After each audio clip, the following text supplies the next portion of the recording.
4.3 का फर्स्ट सवाल देखना, पहला सवाल देखना कैसे करेंगे। हमसे पूछा गया है कि हमने नेचर ऑफ रूट्स निकालना। अच्छा भाई यार, नेचर ऑफ रूट्स क्या होता है? नेचर ऑफ रूट्स बताना है कि क्या ये पॉजिटिव आएगा, नेगेटिव आएगा, रियल आएगा, इमेजिनरी आएगा, इमेजिनरी का मतलब नॉट रियल आएगा, या फिर दोनों इक्वल आएंगे। इन सबको बोलते हैं नेचर। और नेचर किस से निकलता है? डिस्क्रिमिनेट से निकलता है। अब भाई साहब डिस्क्रिमिनेट क्या होता है? अगर हमारे पास ये क्वाड्रेटिक इक्वेशन है तो डिस्क्रिमिनेट इसे बोलते हैं B square minus 4ac D. ठीक है, इस पे डिपेंड करता है। अगर ये लेस देन 0 है तो नो रियल रूट आता है। अगर ये डी जो है इक्वल टू 0 है तो इक्वल रूट्स आते हैं। इक्वल रूट्स का मतलब दोनों जो रूट होंगे एक ही सेम होंगे।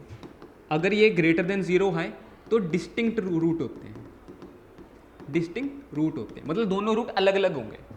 ठीक है, तो देखते हैं इसको जर्नल इक्वेशन से कंपेयर किया तो a की वैल्यू आई 2, b की वैल्यू आई -3, c की वैल्यू आई 5। सबसे पहले नेचर चेक करते हैं क्योंकि सबसे पहले बोला है फाइंड द नेचर। तो d से चेक करते हैं तो क्या होती है B square minus 4ac, b की value -3, 4 as it is, a की वैल्यू 2 और c की वैल्यू 5। ठीक है, 3 3 9 माइनस 5 2 10 और ये 40। अब देखो नेगेटिव का 31 बन रहा है, लेस देन 0 है तो इसका क्या मतलब है? No real root. अगर ऐसी कंडीशन आ जाए तो हम रूट निकालते नहीं है। अब लिखा हुआ है following root, if the root real exist find them. अगर रियल निकल के आ जाए, रियल तो तभी निकलेगा ना, या फिर 0 होगा या फिर 0 से बड़ा होगा। अगर ऐसा कंडीशन आ जाती है तो हमने रूट निकालना है, नहीं तो नहीं निकालना है।